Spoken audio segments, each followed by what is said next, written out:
Hello everyone, good morning students. Welcome again. स्वागत है आपका अपने साइंस के यूट्यूब चैनल पे. So subscribe your science channel and click on the bell icon to receive the notification of video class. This class is for 8th standard student.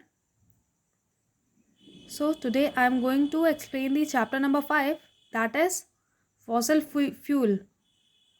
So student, open your book, take out your pencil.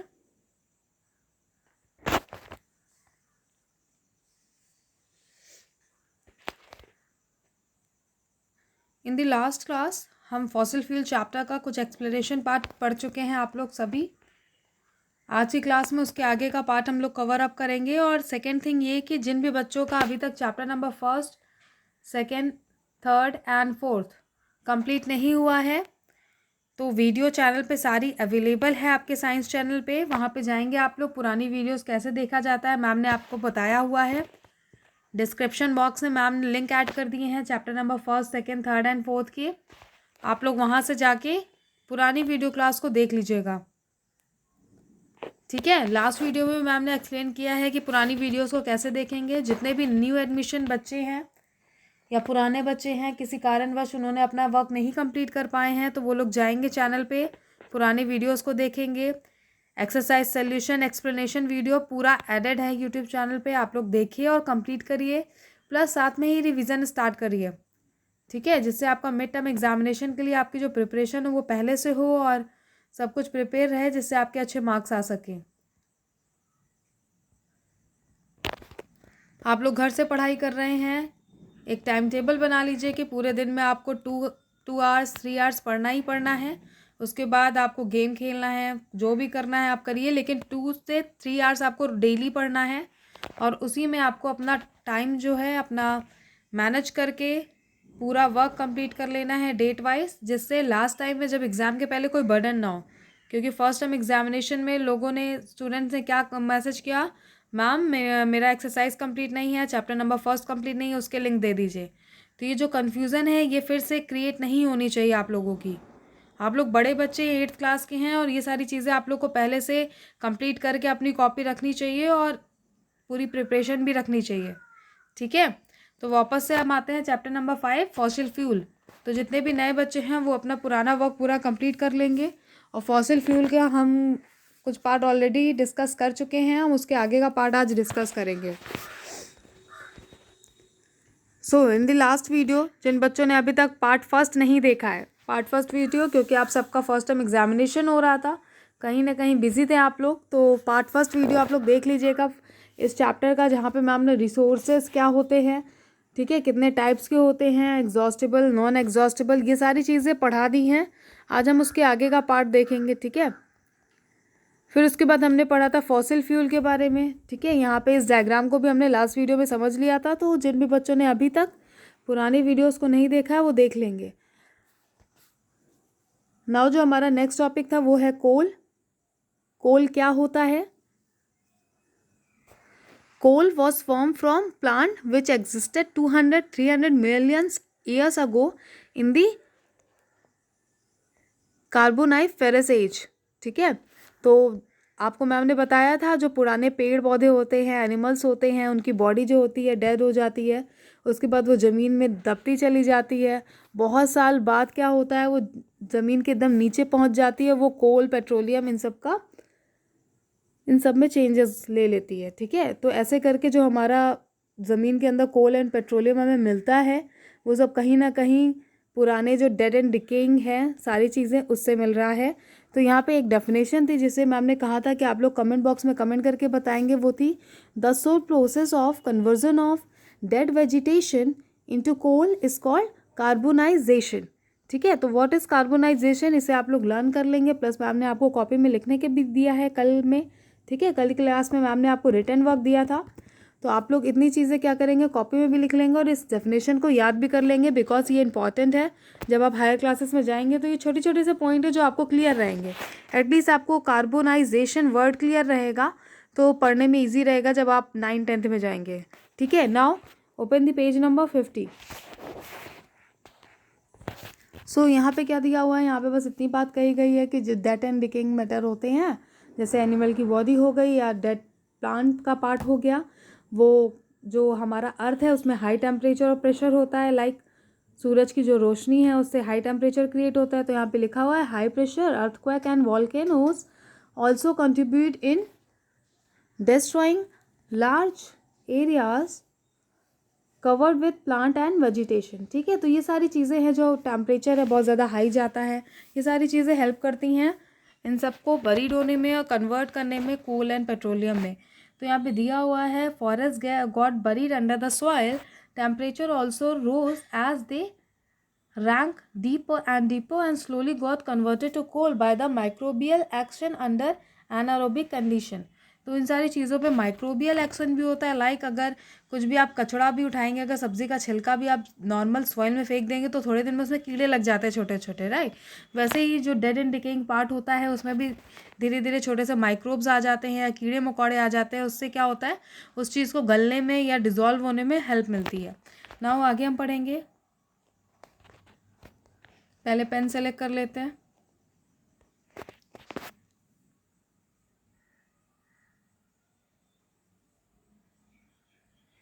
Fossil fuel are being consumed at large scale every day throughout the world, but they take million of years to be formed। तो ये बात तो बहुत सही कही गई है। आपको बताया होगा कि जब भी आप कार चलाएं, स्कूटी चलाएं, बाइक चलाएं तो अपने पेट्रोल को बचा करके रखें, क्योंकि ये सारी चीज़ें हमें कहाँ से मिल रही है, नेचुरल वे से मिल रही है, और इसे बनने में कितना टाइम लगता है, मिलियन ईयर्स लग जाते हैं। ठीक है, तो धीरे धीरे जो वाटर है, आप लोग ने सुनते होंगे न्यूज़ में कि पानी का लेवल क्या हो रहा है, धीरे धीरे कम होता जा रहा है ना। पीने का पानी नहीं बचा है, कम हो गया है। या पेट्रोलियम महंगा क्यों हो रहा है, बिकॉज वो कम हो चुका है। तो इसे हमें कम से कम यूज़ करने की कोशिश करनी चाहिए, जितना ज़रूरत है उतना ही यूज़ करें, फालतू में यूज़ ना करें, जिससे ये बहुत दिन तक चले। Now hence they are considered as non renewable resources. Fossil fuel में बी डिवाइडेड इंटू 3 कैटेगरीज। तो इसको 3 कैटेगरीज में डिवाइड किया गया है। कौन कौन से? सॉलिड में कोल, लिक्विड पेट्रोलियम एंड गैस में नेचुरल गैसेस।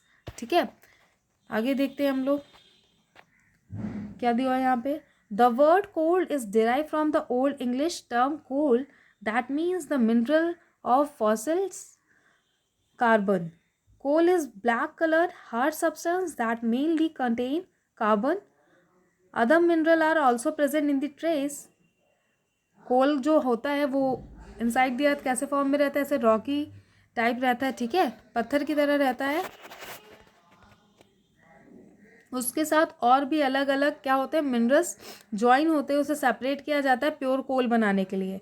ये सारे प्रोसेस कहाँ पे होते हैं, ये सारे प्रोसेस फैक्ट्रीज में वगैरह में होते हैं। तो यहाँ पे दिया हुआ है they are hydrogen, oxygen, sulphur and nitrogen. ये सारी चीज़ें मिल करके कोल का पार्ट बना होता है जब हम वहाँ से निकालते हैं। Some other minerals present in parts per million are mercury, arsenic, selenium. Coal is extracted from coal mines through mining. ठीक है, तो इसके अलग अलग प्रोसेस हैं, कोल को कैसे निकालना है ज़मीन के अंदर से, फिर उसको कैसे क्लीन करके मार्केट में लाना है। ठीक है, फिर उसके बाद यहाँ पे क्या दिया हुआ है, destructive distillation of coal. When coal is heated in the absence of air it produce coke, coal gas and coal टार।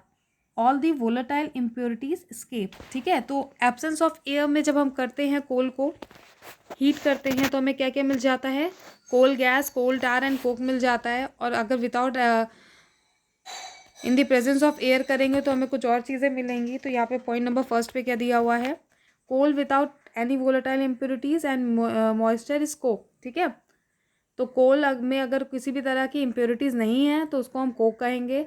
तो कोल को यहाँ पे देखिए, ये रिएक्शन में क्या दिखा रहा है आप लोग को, इसको पहले जूम कर लेते हैं। इस रिएक्शन में शो कर रहा है, ये कोल लिया, कोल को क्या कितना टेम्परेचर दिया, 1000 degree Celsius in absence of air. ठीक है, एयर और ऑक्सीजन के एब्सेंस में कोल को हमने कितना टेम्परेचर प्रोवाइड करवाया, 100 degree Celsius, sorry 1000 degree Celsius. और वो कन्वर्ट हो गया किस में, कोल में, कोल तार, कोल गैस और कोक में। ठीक है, तो इन 3 चीज़ों में कन्वर्ट होके हमें प्रोडक्ट मिल जाएंगे। तो आप सबको पता है कि एक सामान को हम अलग अलग तरीके से इस्तेमाल करते हैं, तो इस तरीके से हमें यहाँ पे 3 चीज़ें मिल रही हैं और उसको अलग अलग वे में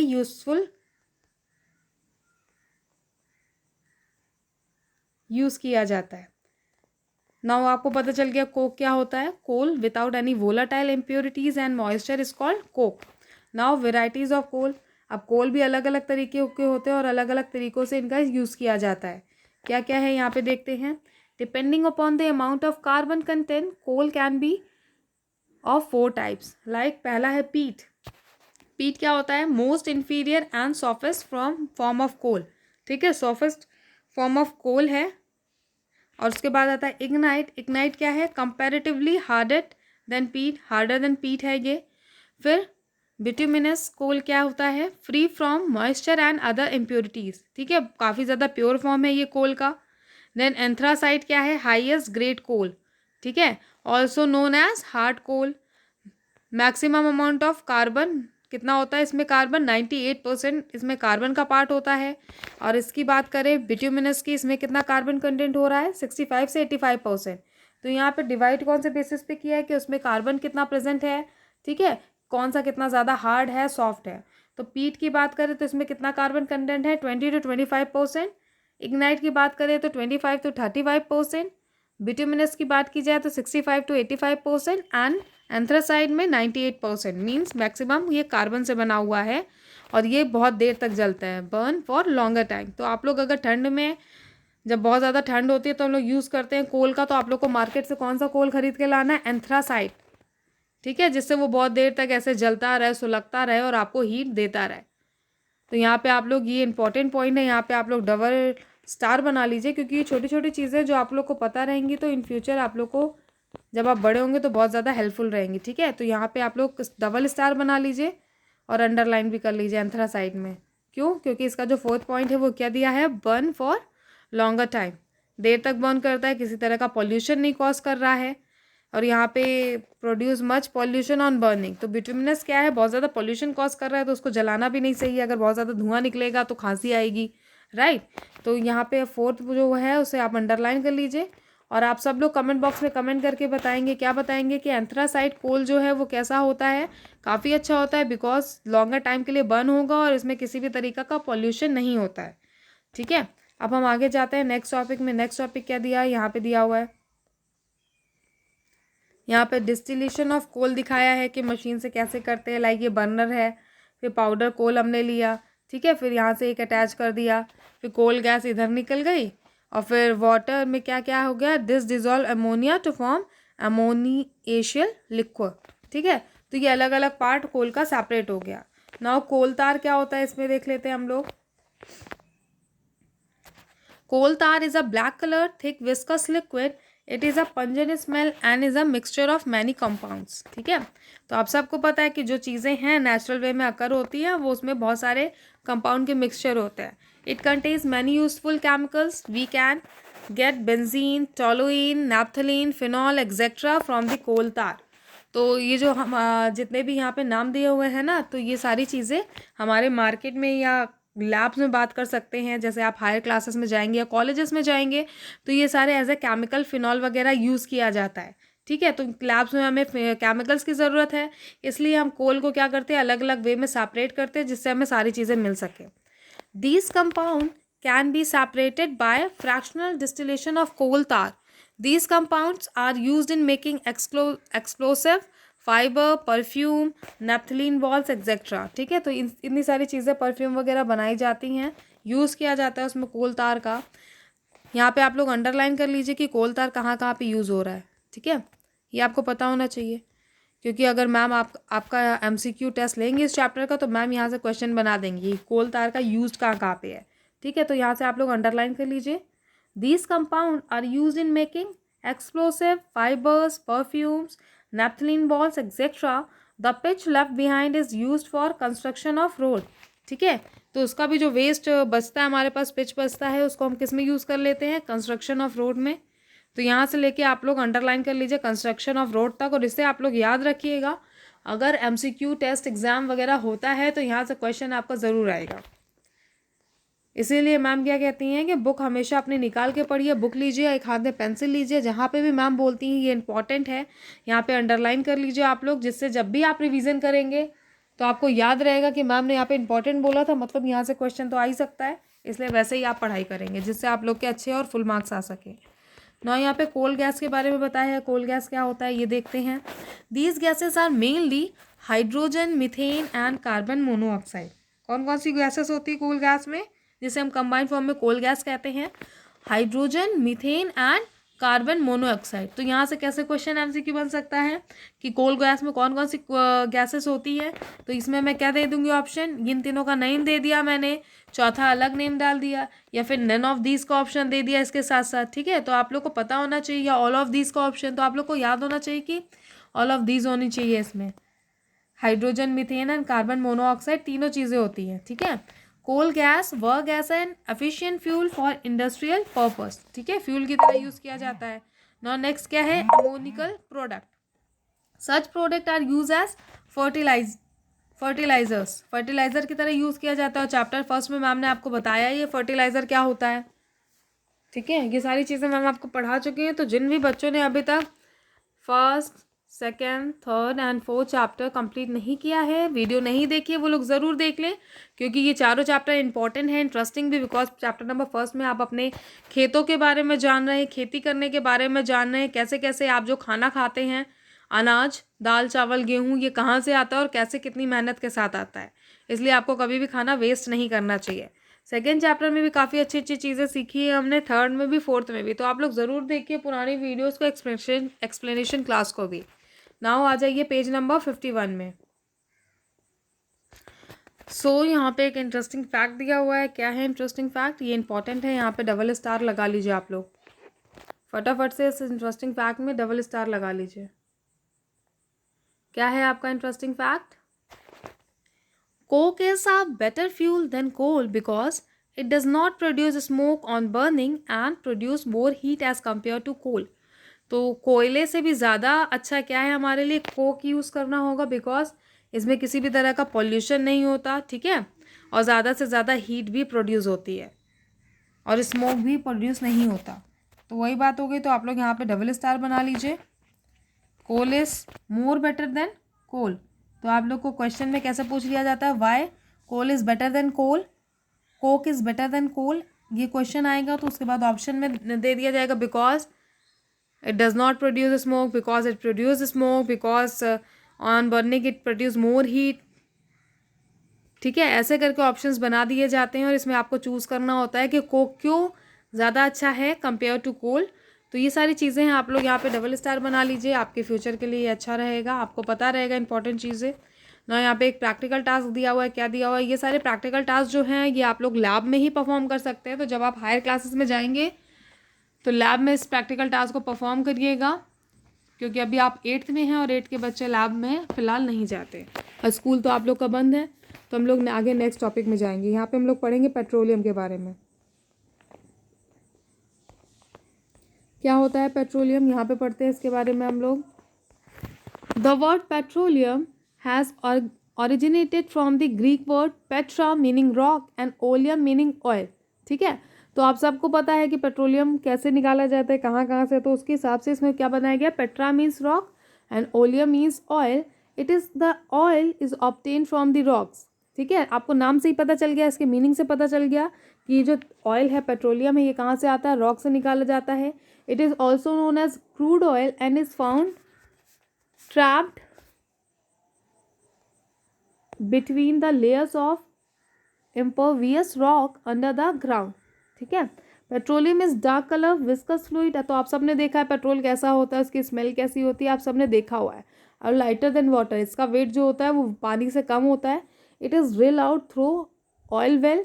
it is a mixture of different hydrocarbons. तो जब हम इसे अंडरग्राउंड से निकालते हैं तो ये क्या होता है, इसमें डिफरेंट तरीके की चीज़ें मिली होती हैं। फिर इसे हम सेपरेट करके अपने यूज़फुल प्रोडक्ट में कन्वर्ट कर लेते हैं।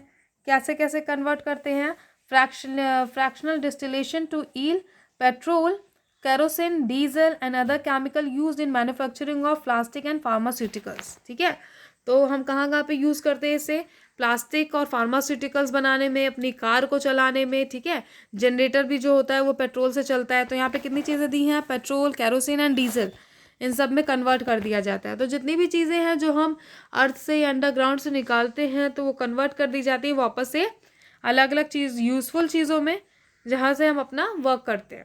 ना हम आगे वाले पार्ट में आ जाते हैं, क्या है फॉर्मेशन, कैसे इसका फॉर्मेशन होता है। Petroleum was form from organism living in the sea, ठीक है, जो ऑर्गेनिज्म सी में रहते हैं उनके थ्रू पेट्रोल बनाया जाता है, ये बनता है, उसे बस हम निकाल के यूज़ कर लेते हैं। इसलिए कहते हैं कि हर चीज़ को लिमिटेड यूज़ करिए जिससे वो काफ़ी दिन तक हमारे अर्थ पे चलता रहे। As these organisms died, their bodies settled at the bottom of the sea and get covered with the layers of sand and clay over millions of years. Absence of air, high temperature, and high pressure transformed the dead organism into petroleum and natural gases. Microorganisms decompose this organic matter in anaerobic condition, which got converted into a waxy material called kerogen. ठीक है, तो जो सी में animals रहते हैं, aquatic animals, वो क्या होते हैं, मर जाते हैं, मरने के बाद धीरे धीरे वहीं बरीड हो जाते हैं, क्योंकि वहाँ पे धूप की रोशनी वगैरह नहीं पहुँच पाती, तो धीरे धीरे वो कैरोजन में कन्वर्ट हो जाते हैं। फिर kerogen by the action of heat and pressure, तो कैरोजन को हम लोग किस फॉर्म में निकालते हैं, पानी के अंदर से कैरोजन को निकालते हैं, उसमें हीट प्रेशर देते हैं, तो वो किस में कन्वर्ट हो जाता है, लिक्विड एंड गैसेस में, ठीक है। This in filter through the ground and reach up to non porous impervious rock and got trapped between the layer of these rock, ठीक है। gaseous hydrocarbons remain above bed. This oil is petroleum or crude oil and is covered by digging oil wells in the earth crust. ऐसे करके यहाँ पे दिया हुआ है इस इमेज में ड्रिलिंग ऑफ पेट्रोलियम। तो यहाँ पे देखिए, ये यहाँ पे बनाया गया है, ये नीचे तक पाइप डाला गया है, इससे क्या हो रहा है, ड्रिलिंग हो रही है। ड्रिलिंग रिंग दिखाया है, इम्परीवियस रॉक दिखाया है, तो इम्परीवियस रॉक कहाँ है, नीचे साइड है। नेचुरल गैसेस भी हैं यहाँ पे, तो हमें सिर्फ क्या चाहिए होता है, ऑयल चाहिए होता है। फिर जिस जिस चीज़ का यूज़ है वैसे, क्योंकि आप एक बार में अगर अर्थ के डाउन से या कहीं से भी आप एक बार में अगर बहुत सारी चीज़ें निकालेंगे तो ये हमारे अर्थ के लिए क्या है, बहुत ही ज़्यादा हार्मफुल है। और सबसे सेकेंड चीज़, सबसे बड़ी बात क्या है कि आप लोग जो भी यूज़ करें, लाइक वाटर का यूज़ करें या पेट्रोल का यूज़ करें या कोल का यूज़ करें, कभी भी किसी चीज़ को वेस्ट मत करिए, हमेशा उसे उतना ही यूज़ करिए जितनी ज़रूरत है, क्योंकि चीज़ों को वेस्ट कर देने से हमारे आगे फ्यूचर जनरेशन के लिए चीज़ें नहीं बचेंगी। और धीरे धीरे करके ये जो नेचुरल चीज़ें हैं, पानी है पीने वाला, पेट्रोलियम है, गैसेस है, कोल है, कोक है, ये सारी चीज़ें अगर ख़त्म हो गई तो हमारे आगे जो आने वाली जनरेशन है वो कैसे ज़िंदा रहेगी, राइट। तो इसलिए कम से कम चीज़ों का यूज़ करिए। और पेड़ लगाने को इसलिए कहा जाता है क्योंकि अगर पेड़ कम हो जाएंगे, ऑक्सीजन नहीं रहेगा, तो लाइफ नहीं रहेगी। तो आप सब बड़े बच्चे हैं, समझदार हैं। नाउ आज की क्लास यहीं पे एंड होती है, इसके आगे का पार्ट हम नेक्स्ट क्लास में कवर अप करेंगे। Thank you.